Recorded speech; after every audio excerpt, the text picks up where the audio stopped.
Ini adalah produk-produk dari ACBP. Nah, ini akan saya ulas. Laporan keuangannya tahun 2023 sudah rilis, yang mana labanya naik. Nah, sektor apa?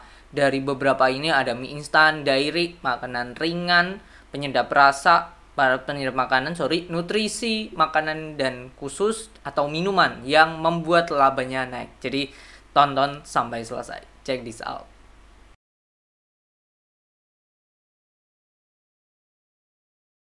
Kalau dilihat dari tadi, produknya tidak hanya Indomie, ada beberapa macam ya. Tadi sudah diklasifikasikan berdasarkan segmen-segmennya. Nah, ini kita ulas terlebih dahulu laporan keuangannya dari atas, dari asetnya terlebih dahulu. ECBP itu asetnya totalnya di 119T, wow naik, sebelumnya 115. Aset lancarnya naik jadi 36T. Kasnya naik jadi 19 triliun. Wow, gede banget ya kasnya. Kalau kita cek kasnya dari total 19,3, sebelumnya itu di 15,7 kas dan setara kas di note 4. Kita cek di note nomor 4, kas dan setara kas, dimana deposito totalnya 2 triliun 2,5, sisanya di bank. Nah, ini kalau ada perusahaan kayak gini memang bisa dikatakan jelek. Cuman biasanya kalau kasnya ini dalam bentuk rekening yang banyak, bukan tidak mungkin dia ini juga untuk kegunaan bayar pemasok dan lain-lain. That's why tetap sedia cash yang banyak di bank gitu. Mayoritas meskipun 2,5 aja ini termasuk naik dari sebelumnya tahun lalu. Jadi nantinya pasti 2023 ini pendapatan keuangan dari ECBP lebih naik ya. Lebih naik. Dari segi iqbal hasil juga lebih tinggi ya. Tahun ini rupiah itu, tahun ini maksudnya 2023, 3,66 sampai 6,5 iqbal hasilnya. Lalu di mata uang asing 2,25 sampai 5,44. Jadi lebih tinggi ya. Oke, itu. Kalau kita cek lagi setelah asetnya, persediaannya kita cek 6,3, sebelumnya 7,1. Kita cek juga di note nomor 7 persediaan. Oke, barang jadi ada 1,9 tipis. Bahan baku nih, bahan baku dan kemasan 2,8 turun juga dibandingkan tahun lalu. So far persediaannya turun ya. So far turun. Oke, kita balik lagi liabilitas hutangnya. Hutang berbunga ini ada hutang jangka pendek bank 112M. Oke, tipis. Dan juga ini ada 455. Jadi secara jangka pendek hanya 500M doang, dan itu bisa ke cover dengan kasnya ya. Secara jangka pendek. Secara jangka panjang secara jangka panjang yang PR ada utang obligasi 42,1 triliun ya. Itu besar banget. Itu gede banget sih. Cuman dia punya saldo laba yang belum ditentukan penggunaannya itu 34T. Jadi dari segi ekuitas nih gede banget. Naik ya, naik 5 triliun ya, bahkan hampir 5 triliun kenaikannya dibandingkan tahun lalu ekuitasnya. Ya, kenaikannya ya dari ini, saldo laba yang belum ditentukan penggunaannya. Itu terus nah ini penjualannya. Secara penjualan mereka netnya itu hasilnya nggak tinggi-tinggi amat naiknya. Kalau kita hitung 901 kurangi 64797 naiknya 3T. 3T itu sebesar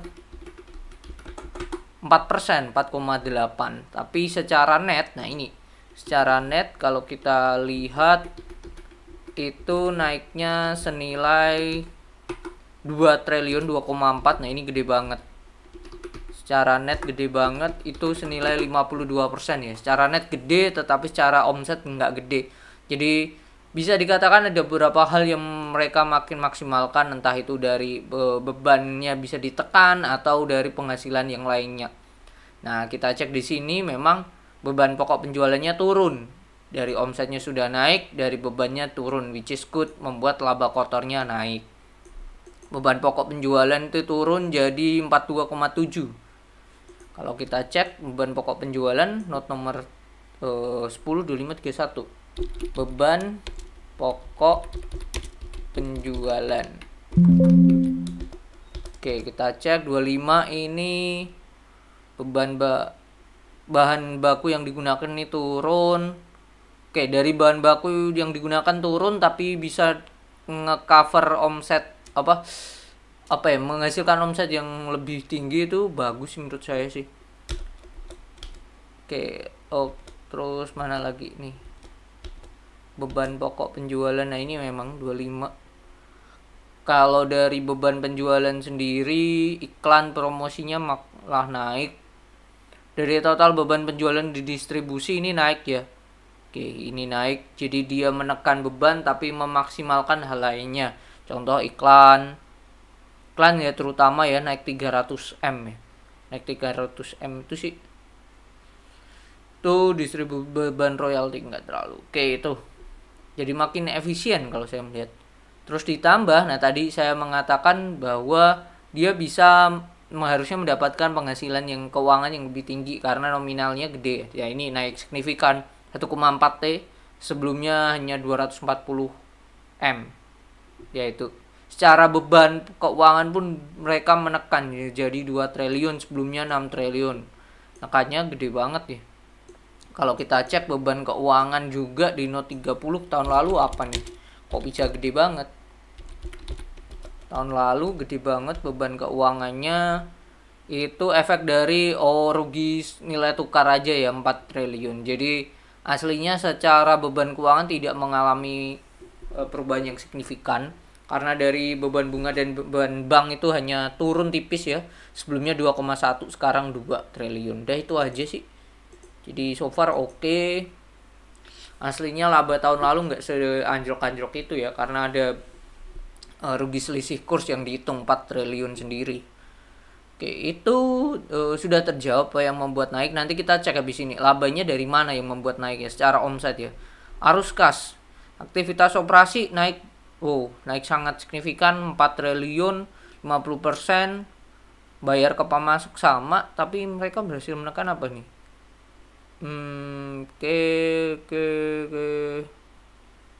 Ini pembayaran beban keuangan tipis lah ya. Penghasilan keuangan ini naik. Kas yang diperoleh dari operasi naik banget. 16,4 T, sebelumnya 12. Ya ini yang membuat turun banget ya. Nah, bayar pemasok aja tiap tahunnya mereka perlu 34 T. That's why kasnya juga perlu banyak ya. Kayak aktivitas investasi mereka keluar 3,9, dimana penambahan investasi jangka pendek ke pasar uang ya. Terus pembelian aset tetap 1,8. Aktivitas pendanaan mereka keluar 4,6, paling banyak itu untuk bayar dividen kas. Setelah itu utang jangka pendek bank 1 T. Oke, itu udah itu sih. That's why kasnya naik signifikan, sudah terjawab. Nah, kalau kita cek di Note 31 kalau nggak salah tadi sudah sempat saya scroll ke bawah, laba berdasarkan segmennya. Nah ini dimana mie instan ya tetap yang paling oke, yang mana capai 50 T dari 67 triliun. 50 T sendiri ya memang mayoritas memang di cover oleh Indomie dan kawan-kawan. Kalau kita lihat website dari ICBP, dia itu nggak hanya Indomie loh produk mie instannya loh, jangan salah ya. Cuman memang yang sangat familiar kalau tahu mie instan ya Indomie gitu, top of mind dari kita masyarakat ya. Masih lah terlepas dulu sempat viral ya mie gaga dan lain, tapi jauh masih menurut saya Indomie yang terbaik sih ya. 70%-nya sendiri. Ini kesalahan dari website. Oke, ini kalau kita cek berdasarkan brandnya, brand noodlesnya, nah ini Indomie Super Mie. Nah ini Super Mie itu satu brand ya dengan Indomie ya, jangan salah ya. Terus Sarimi, nah Super Mie Sarimi itu sama ICBP. Pop Mie, terus mie Sakura ya ini, terus mie telur cap 3 ayam. Nah ini ya produk-produk makan mie instan mereka ya. Indomie yang paling the best ya, apalagi sekarang udah banyak varian-varian rasanya gitu. Kalau dairy itu lebih ke Indomilk ya, susu Indomilk, cap enak, 3 sapi, creamer, terus Orchid buat butter, Indofood ice cream, Wow, baru tahu ini saya kalau ini. Milkwat dan Good to Go. Terus kalau snack, nah ini lumayan banyak, Citato, Kitela, Ciki, Cecet, Maki Corn, Maxi Corn, Citato Light. Terus kalau food, bumbu masakan ya, food seasoning, sambal Indofood, ya ini bumbu spesial Indofood, bumbu racik Indofood, Indofood fresh, ini sirup, kecap Indofood. Oke, kalau nutrisi itu ada Promina, GoFit, Sun, GoWell. Terus beverage, Ichiocha minuman, Club, dan juga Frutamin. Oh, saya baru tahu ya kalau Club ini masuknya ke Ichibibi juga ya, Ichiocha. Oke. Nah, kita cek ya. Mie instan tetap yang paling oke. Tahun ini 50,4, tahun lalu itu 47. Jadi masih bisa growth. Nah, dari sini kita tahu bahwa dia masih bisa growth, daya beli buat segmen ini masih growth ya menurut saya. 47, 475, 611. Kenaikannya 2 triliun ya. Apalagi kalau kita tahu ya sekarang udah ada gak hanya yang mie biasa, udah ada yang rasa-rasa dan bahkan yang lebih gede ya, yang premium jumbo itu sih.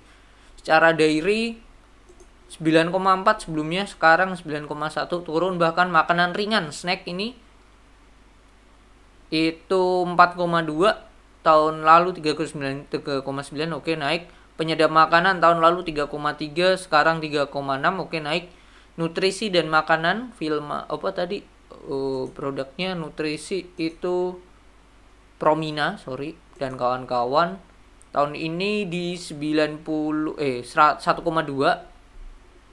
tahun lalu di 1,1, oke naik. Minuman 1,6, wow naik signifikan, sebelumnya itu tipis sih 1,5. Oke, jadi itu hanya makanan ringan yang turun ya. Dairy turun. Selain itu naik ya, menunjukkan bahwa secara brand beberapa hal itu tuh masih bisa naik sih. Makanan ringan naiknya oke, 300 M, 30-an persen. Penyedap makanan juga 300. Wah, ini lebih gede ya. Terus nutrisi makanan naiknya tipis. Beverage ini yang lumayan. Enggak sih, 100 M doang. Enggak ada malah. Enggak ada 100 M. Jadi yang mainnya paling tinggi ya penyedap makanan sih. Nutrisi 1,2. Penyedap makanan, sorry. Penyedap makanan paling tinggi kenaikannya.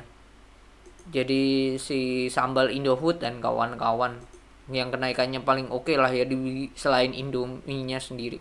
Mie instannya oke 6% loh. Oke banget sih. Dan kalau kita lihat laba usahanya itu 12. Nah, kalau dari sini mie instan itu 12, 950, 641 dibagi 50, 437, 512. 25% ya. Gede banget, bagus banget. Kalau ini hanya 10%, ini bahkan tipis ya. Oh, gak ada 10%, ini hampir 10%. Nah, ini penyedap makanan juga lumayan oke. Secara laba usaha ya. 416, 974 dibagi 3673, 968. 11% oke. Tapi tidak segede mie instan ya, 25%. Kalau nutrisi ini 92, 161 bagi 12, 18, 738. 7%. Minuman. Oke, minuman 214, 859 dibagi 1608, 514. 13%, oke. Yang paling tinggi tetap ya mie instan dengan 25. Laba usahanya gede. Terus paling tinggi kedua itu minuman 13%, lalu penyedap makanan. Ya itu sih secara laba yang nge-cover ya. Cuma mie instan tetap yang jadi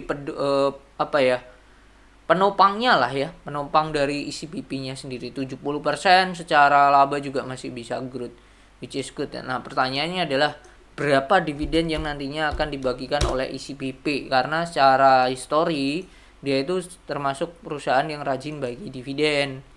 Tahun lalu itu dividennya 188 per lembar. Kalau tahun lalu 188 kita bagi EPS tahun lalu itu 47%. Asumsi 40%, tahun ini minimal isi BP akan bagi dividen senilai 240 sih. 240 capai lah, bisa lah. Kalau 240 dengan harga sekarang 10.850, yieldnya itu 2%. Secara yield nggak gede, tapi secara laba dibandingkan tahun lalu oke lah naik. Patokannya laba 2022 ya. Berdasarkan laba 2022 itu dividennya 215. Nah, minimal di atas 215 capai. Ya ini hitungan kita 240 sih. 240. Bisa sih kalau 240 per lembarnya. Sangat bisa ya. Sangat bisa. Cuman yang menarik adalah laba kuartal 4 ini kok minus ya ini ya. Jelek banget net income di kuartal 4 dari ICBP.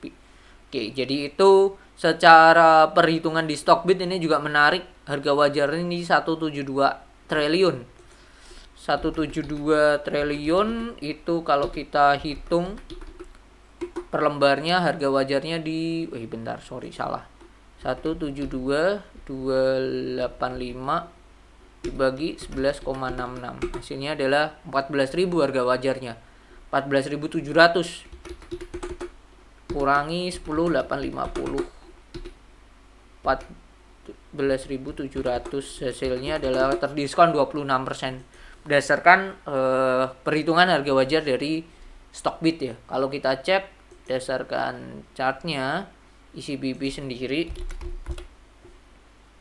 bentar, salah di sini aja. ICBP kita cek itu oke, kemarin rebound ya, tepat di demand area sini mentok 10.500, di situ naik.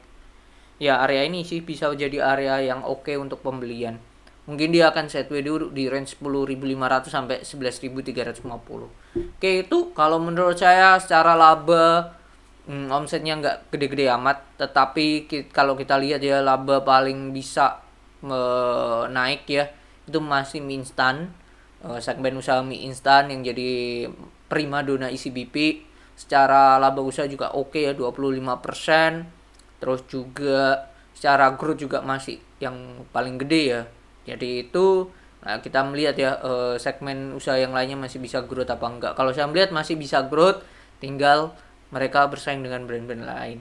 Secara brand udah oke lah ya, udah sangatlah besar ICBP ini. Jadi itu sangat menarik jikalau ICBP bisa turun lagi di 9 ribuan lah, sangat menarik sih menurut saya. Oke, jadi itu yang bisa saya share, semoga bermanfaat dan yang terpenting semoga Bapak Ibu dan teman-teman sehat selalu. Bye bye.